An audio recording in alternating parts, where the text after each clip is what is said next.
Hello, and welcome to another Suffolk One Media video. Today we'll be discussing different techniques of film sound, using examples from different scenes from different films and TV shows. First up, we have synchronous sound. This is sound that is matched temporarily with the movements occurring on screen. A plain example can be the lightsaber duel between Mace Windu and Palpatine from Star Wars Episode 3, Revenge of the Sith. In the name of the Galactic Senate of the Republic, you are under arrest. As they are flinging and clashing with their weapons, you can hear them making vroom noises, which are meant to represent air movement, and laser blast related sounds, which are meant to intimidate sword clashes, all whilst trying to keep in sync with the fight.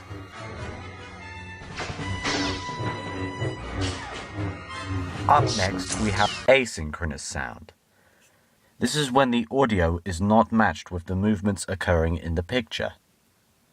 An example of asynchronous sound would be in this scene from Alfred Hitchcock's The 39 Steps, where a woman screams when she finds a dead body. But instead of her actual scream, we hear a train whistle.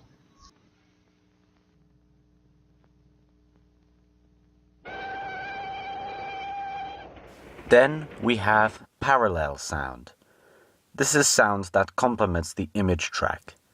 In this case, sound and image seem to reflect each other. For instance, this scene from Star Wars Episode 4, A New Hope, where Luke is staring out at the sunset whilst an ensemble composition is playing in the background.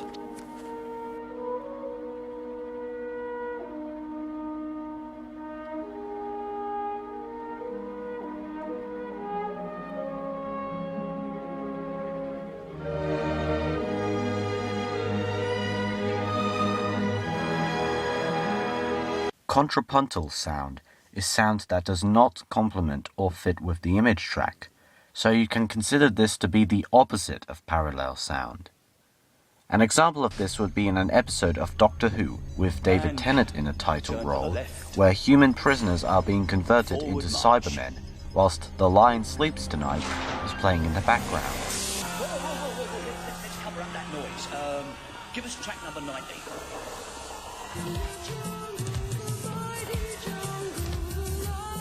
This is meant to create an uncomfortable atmosphere to the audience, as you wouldn't normally associate an innocent song like that with a torturing scene like this.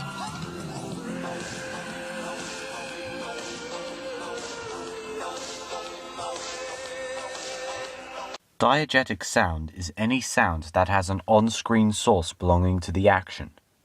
A simple example of a scene that uses diegetic sound can be from Stranger Than Fiction, where Will Ferrell is brushing his teeth, and he hears Emma Thompson's voice whilst doing so.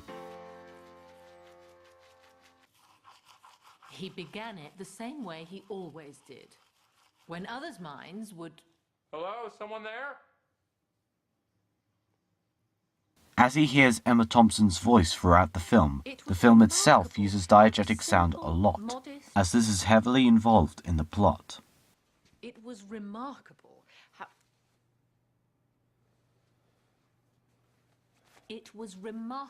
the simple, modest elements of Harold's life, so often taken for granted. Non-diegetic sound is the opposite of diegetic sound, as it doesn't have an on-screen source and characters don't hear it.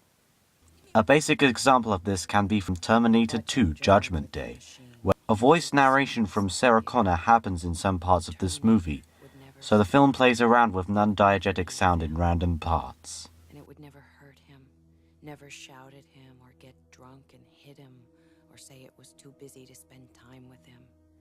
It would always be there, and it would die to protect him.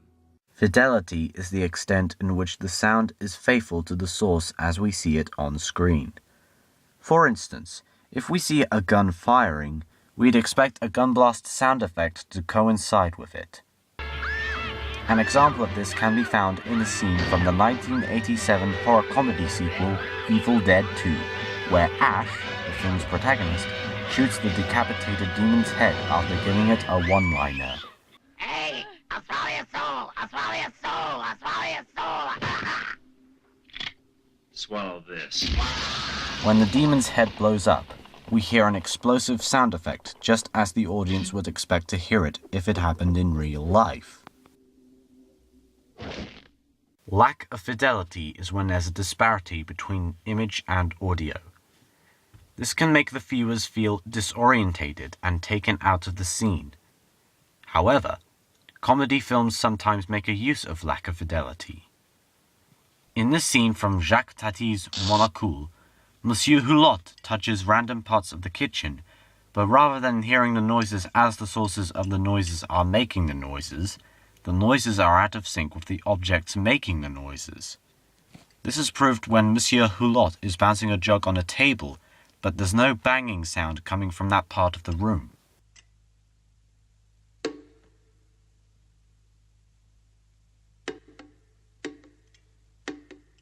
Volume in audio can be altered to have a dramatic impact on the scene. It isn't the volume itself, but the changes in volume. A change of volume happens in this scene from Man of Steel, where Superman is about to fly for the first time, and the soundtrack and sound effects accompanying it start off quietly when he's about to push off. It will fall, but in time.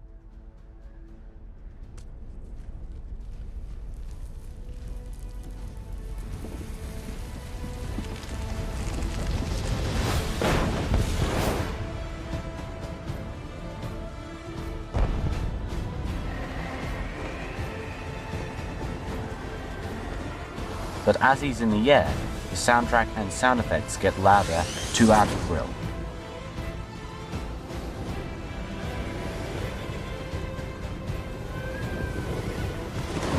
Rhythm in audio involves a pulse, a pace, a beat, or a tempo. Rhythm is recognizable in music, and it's very important to match the pace of the music with the scene for the right effect. An example of this can be featured in this chase scene from Disney Pixar's Ratatouille.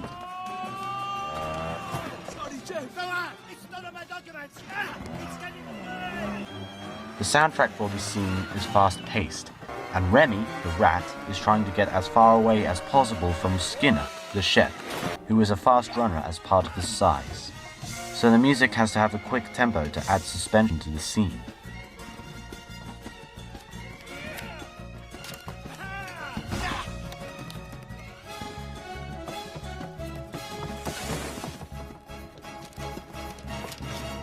Speeches in films also have a rhythm, and in this ending scene from 2007's Transformers, Optimus Prime's speech is almost in sync with the background song What I've Done by Linkin Park, which keeps the audience's awareness. We live among its people now, hiding in plain sight, but watching over them in secret, waiting, protecting. Rhythm is also involved in sound effects, and an example of that can be found in this scene from Hamburger Hill, where troops are flying off to war in helicopters. The sound of the helicopter's propellers have a rapid beat, just like what the audience expects what helicopters in the air sound like in real life. But as helicopters land or take off, a rhythm that's faster or slower takes place.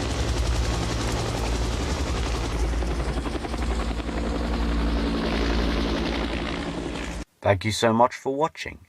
Be sure to subscribe for more Suffolk One Media videos.